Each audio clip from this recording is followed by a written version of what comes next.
this review of the M9A3, I'm at about 2,000 rounds, 2,500 rounds, and I did what my channel is known for. I heated up the gun. I shot that round count, and what you've probably seen in my channel is when you're shooting fast, you wear the guns a lot more, and a lot of times when people are doing higher round counts, I guess above 1,000 rounds, they're not really stressing out the guns too much.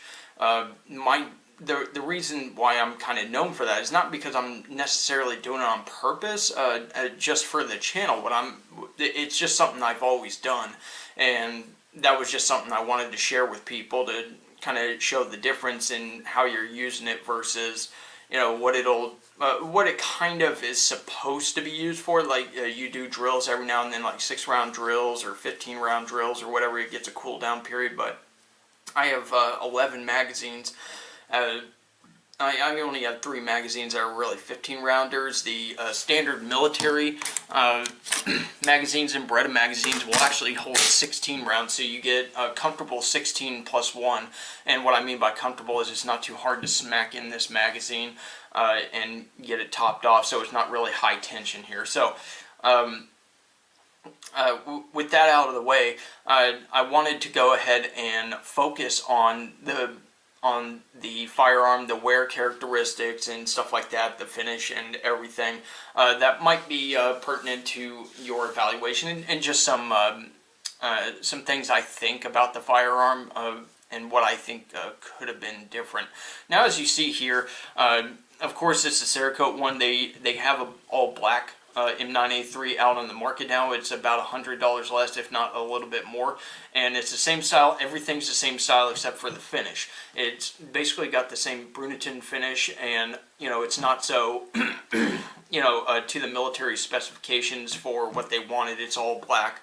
So with this firearm, obviously it was meant to be in military service, and what you see is basically it copies the M9A1. It has the Vertec slide, which has dovetail capability, so something you'll see on like the 92A1, and also, of course, the threaded barrel, which is not too common to see on things, obviously, but it's a good package all in one. So even with the Vertec grip, you also get very thin side panels, and it comes with things like extra O-rings for the threaded barrel, which I'll get into in a bit, but everything is pretty much what you see on the 92FS, the 92A1, M9A1, stuff like that, the upgraded locking block and stuff like that, the stuff that actually gives good durability. The frame is just like the M9A1. If you know anything about that, the Marine Corps actually wanted it updated because they advised Beretta, or they let them in on the fact that their armors are not very good at maintenance, so they needed to thicken up the frame a bit, because the slides didn't really give them too much of a problem. It was just really the frame. But I think they could have gone with a Brigadier slide in order to get more out of it, and without sacrificing a lot of other things. So anyways, with that said, I do like the night sights on this. They're relatively high, but the side picture that you get out of it does give you a little bit of air on each side of the front sight, but it's damn near perfect. And a lot of people criticize the Berettas for having a high bore axis. Well, here's the thing. If you've ever seen anybody's review, it doesn't flip much, and mostly it's on the design of the gun. But those that have, quote-unquote higher bore axis, they get just as much control as stuff with a lower bore axis. But what you're getting is actually a firearm that allows you to not have to, bend your trigger finger down like this in order to pull the trigger. So those people that claim, oh, you need to pull the trigger straight through the rear, you don't end up doing that. You kind of have an upward pull. That's just how the body works. It would be very interesting to do that, because you'd basically just be merging these two fingers together if you were to have something like a Glock or whatever. So there's no pulling straight to the rear with things that aren't like hammer fired and having a high bore axis type thing. So I appreciate that they have the D-spring in this double action, and the reason why is the D-spring was meant for the double action only, one of the most unpopular designs that the French police actually liked, but they didn't really keep it around too often.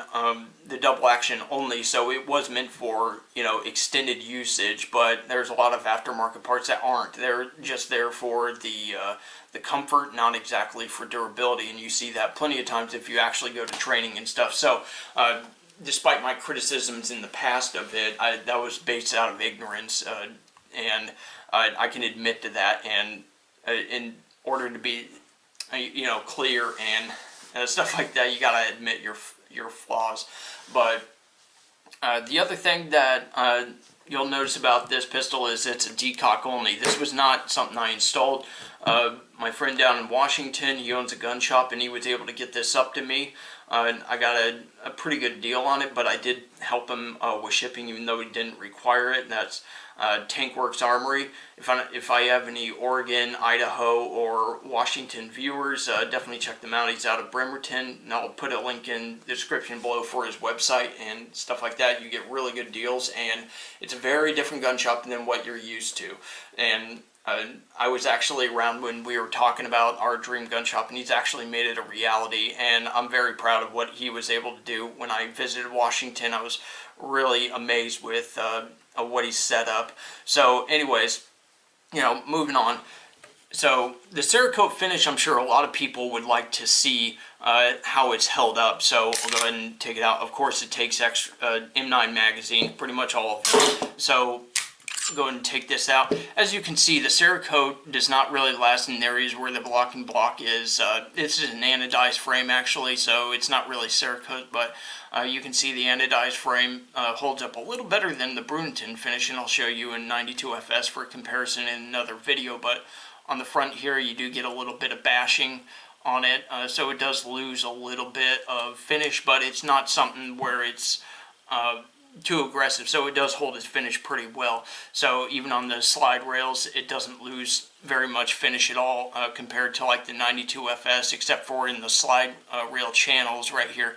And when we go to the actual slide here, it's not actually dirty. It's just that it had the Bruniton finish over or under the Seracote, so it's basically redundant in its protective features. Ceracote's one of the best ones to protect from oxidation.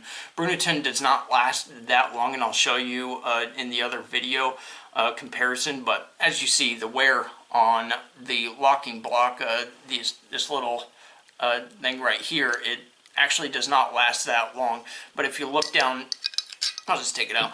But if you look at the actual locking block itself, the friction points on the top here, it does wear, and it's not too much, but these locking blocks last a long time. And when they tried to get this to the military, they wanted to give the most updated locking block, but to get the best durability. The M9 does not take advantage of that, and they weren't allowing it. They were basically allowing aftermarket, you know, third-party manufacturers make stuff. They didn't make it to the same metal or method of manufacturing, so they were breaking at like 5,000 rounds of mediocre usage. So that's where the reputation of the M9 being unreliable comes in, and is complete BS. But anyways, as you see, the rails that ride inside the frame, it's held pretty well, and I think that's because the Seracote, even though it's a little tighter, or the anodized surface, actually helps with it gliding a bit. And you can see the Ceracote's worn off here, and it's more of a bias to the right side, and that's something that you'll see. The barrel will go and try to turn a little bit, so you'll see you know, biased wear on one side over the other in some of these firearms, even though the barrel does not move up and down and stuff like that, and it has very minimal movement.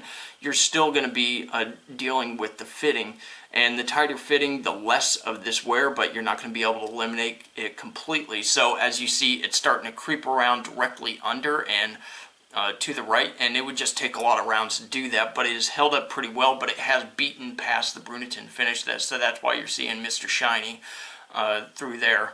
But you know, for the most part, it's doing pretty well all the way around. Usually the Bruniton finish, as you'll see, it basically wears on top as well, depending on your firearm, of course. But over time there's going to be a little bit of looser fitting because it's going to wear on the metal, and then you'll have more wear as it goes. So anyways, now as far as the threaded barrel goes, I like that they put an O-ring on here, because some other threaded barrels like the Lionheart LH9 that I did a review on, their threaded barrel does not have an O-ring, so it doesn't secure, so you got to basically retighten it all the time unless you're just going to put a suppressor on there. But even so, you don't have an O-ring system to keep it on, and I've never had an issue with this getting loose, even though it's very easy to take off. Just that little bit of pressure and keeping the threads under pressure is very good.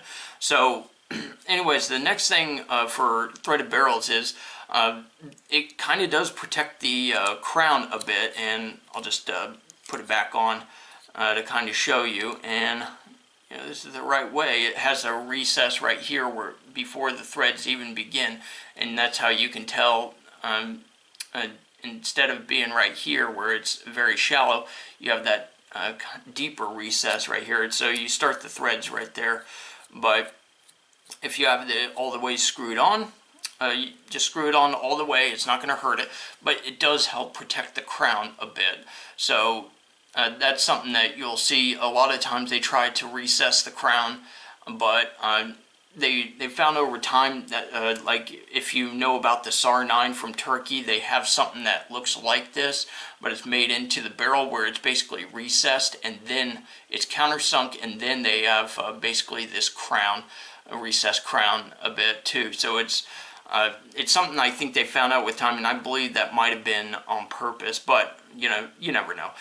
But anyways, the barrel's held up pretty well, and I actually found that my new favorite CLP is Fubart CLP. It's kind of a small, company, but I have a discount code for it, and it's done very well, lubricating and basically preventing fouling from sticking, and it's just a great thing overall. And I have a discount code you can see in the description below. But anyways, moving on from this.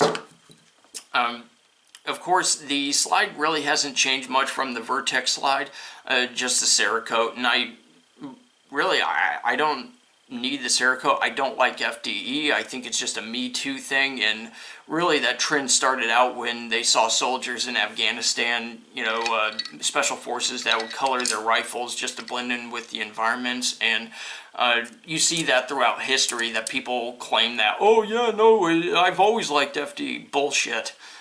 So I don't really like this Me Too color, but the features on this pistol kind of make up for that. But I really wish that the black M9A3 would have come out sooner, so I could have taken advantage of it for the lower price, etc.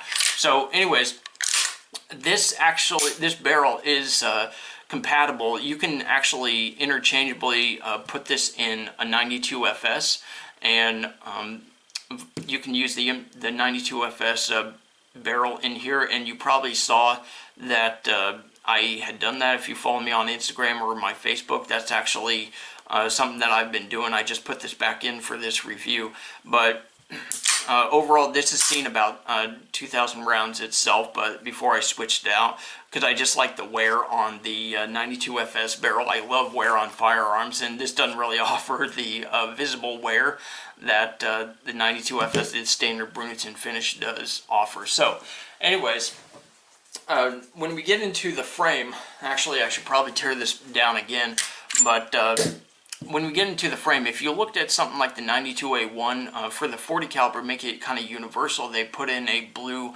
buffer that's made into the aluminum buffer that's built into the frame, or inserted into the frame, and it's basically permanent. Now, I think that they should have actually done that instead of carrying on the M9A1 frame. Even though they're thickening it up and taking away more of the stresses, I think that it would have been a better idea to put in the 92A1 frame, because I think that is a lot more conducive to long-term abuse. And if you have a firearm that's prepared for 40 caliber, you're going to see that if it's meant for long-term 40 caliber usage, it's going to work even longer with 9mm, obviously, even with plus P. So plus P pressures come in at about the same as standard pressure 40 caliber, but anything you can get when you're firing NATO loads is always going to be a good thing. So anyways, other than that, there's really not much to report. I think this would have been a much better option than the 320, which is giving the military problems, and it's just inherently going to give them problems. Striker-fired pistols are going to typically have challenges that some hammer-fired pistols are not going to have, but I think that this would have been a much better option. Beretta has been one of the only companies that has actually gone above and beyond on finding ways to make their pistols more durable, especially this model. And it incorporates everything that the military is familiar with. And if they went to a G-type safety, I think the qualifications would have been better. And plus, having the D-spring, looking ahead and seeing that the D-spring actually does help with double action marksmanship, I think this would have been a hell of a lot better, even though it's a little bit heavier, whatever. It just works for everybody, and it's an amazing pistol to use.